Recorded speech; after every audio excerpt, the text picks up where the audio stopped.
Hello and welcome to the Geek Battle Gaming YouTube channel. Today we're going to be looking at Astrosmash, which I am playing on Intellivision Amico Home, which, if you're not aware, is available to download from the Google Play Store and then transforms your Android device into an Intellivision Amico. Now, I've got a Kindle Fire which I'll be using as the console, and just as the heads up, you do need to install the Google Play Store to be able to use it on Fire, just because you can't download it natively on an Amazon Fire tablet. But then you do need to have a second controller, which I have here, and the second screen, I should say, to be able to use as the controller. But as you'll see, I have a backbone attached to it, and we're going to test to see how well it works. So, without further ado, let's get on with Astrosmash. Boof!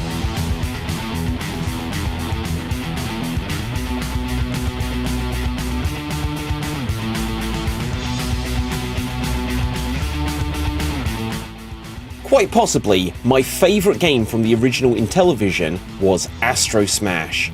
A blend of gameplay like what you would have found in Space Invaders and Asteroids. The game saw you take on waves of asteroids and try to blow them to smithereens before they collided with the Earth.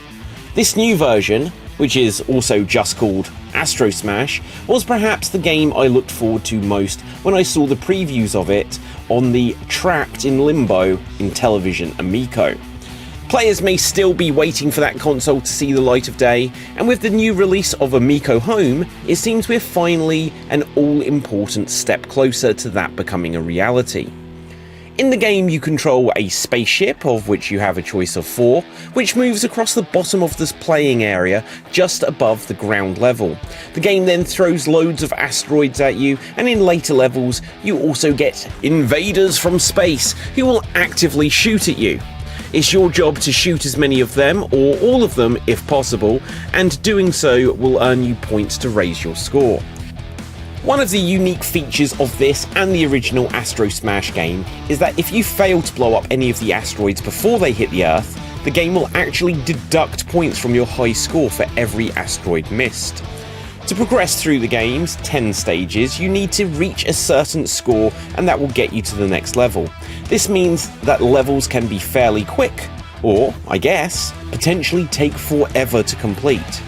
For example, if you always dodge the asteroids and let them hit the Earth, your score will keep going down. Then you could perpetually keep shooting some and it will take your score up, but then if you dodge some more, it will go back down and the level will never end.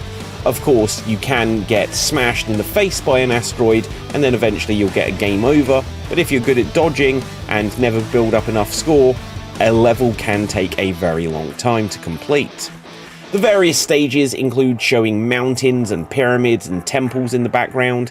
These don't really change anything about the gameplay, but there is a couple of fun things. So for example, there is a volcano-based level where there's a huge volcano in the background and it will continually erupt and spit out huge lava-filled rocks that will spray down on the level.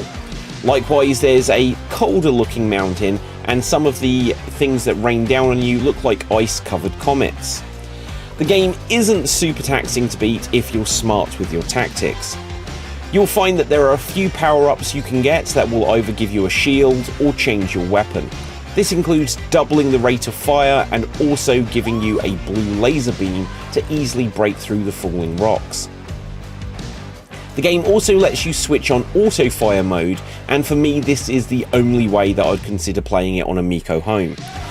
The game is quite challenging when you just have your slow missiles that can shoot, and then another, and then another, and it's a little bit tedious and you don't have much chance of actually staying on top of when there's a huge wave of meteorites coming towards you. But if you switch on the auto fire and then get the power up that gives you double the rockets and double the fire rate, then you're going to be sitting pretty. The graphics are respectable and a huge upgrade over the original Intellivision's Astrosmash game, but I did notice that when you took on a giant boss asteroid, like one that's obviously going to destroy the whole world, there seemed to be like a weird graphical glitch in the game, and that is something that definitely needs sorting out. Otherwise, the graphics were clean, they're, engaging, and they look quite nice. Just seeing like the like the landscapes and the volcanoes and the mountains and stuff, and the spaceships are cool. They could do with a little bit more personality for my tastes, but it was quite a good game to look at overall. Using the Amico Home controller app worked well, but truthfully, I found a much better solution for this game. I have a backbone controller for my Android phone, and when I attached it, I found that I could control the movement of my ship with the analog stick. This made playing the game a lot easier and a lot more fun as a result. The backbone wouldn't work with the fire buttons, but with auto fire on, this didn't feel like it mattered much anyway.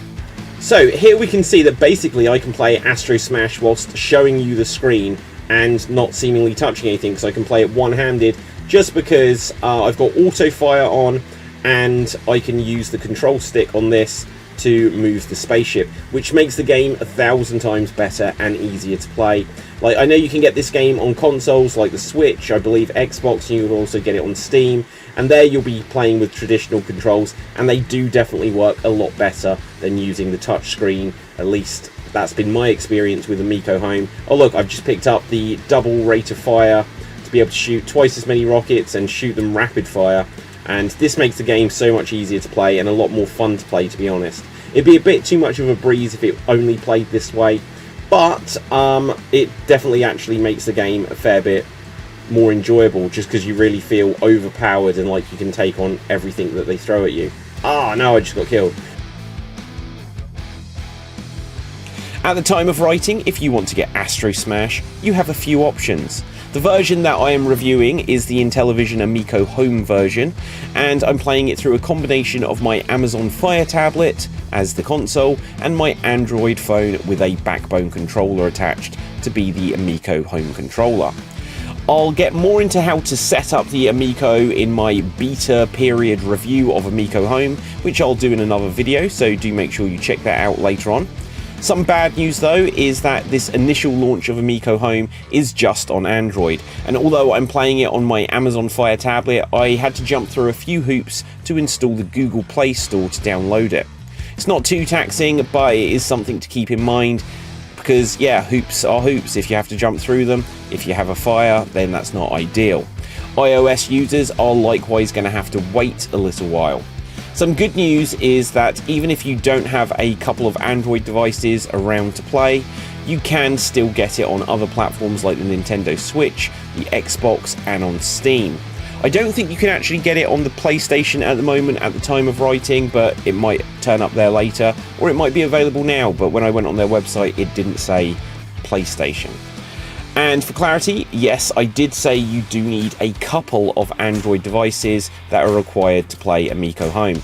As I mentioned, one acts as the console and the other acts as the controller. The fact that this game is playable on Xbox and other platforms shows that it could have been playable just on a single screen, but I guess this is Intellivision trying to maintain the promise of two-screen gaming that the Amico originally set out to do. I think this is a fun game. And like the other launch Amico Home game, which is Missile Command, is something that will be fun to return to here and there, as it has a very pick up and play gameplay style.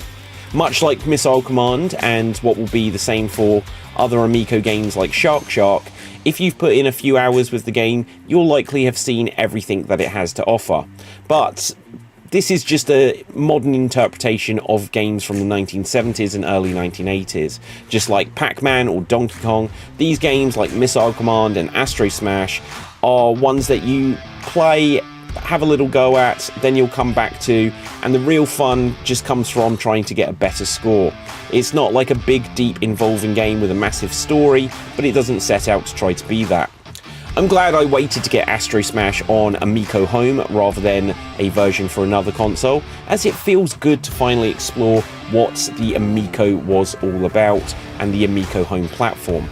It's a fun game, and it's great to see a new version of the classic that's finally now been released and has been released on Intellivision through Android, but still on Intellivision, and fans of the original Astrosmash are sure to get a kick out of playing it.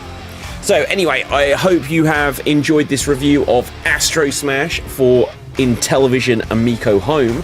I'd really appreciate wherever you are listening or watching this, if you would take a moment to smash that subscribe button, as all the kids say these days. I've got a ton of reviews and documentaries and things on the channel, and it would be awesome if you could click the subscribe button, leave us a comment. I'll try to respond to all the comments.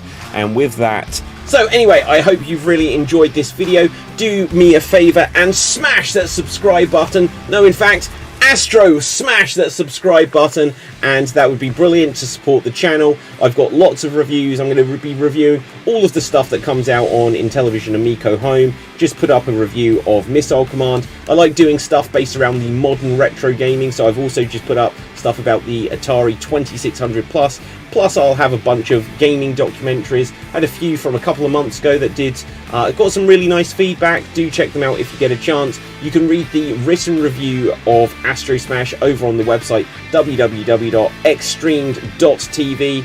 And so, with that, from me, until next time, stay safe, always stay extremed, and ciao for now. Boom. And I'm off the air.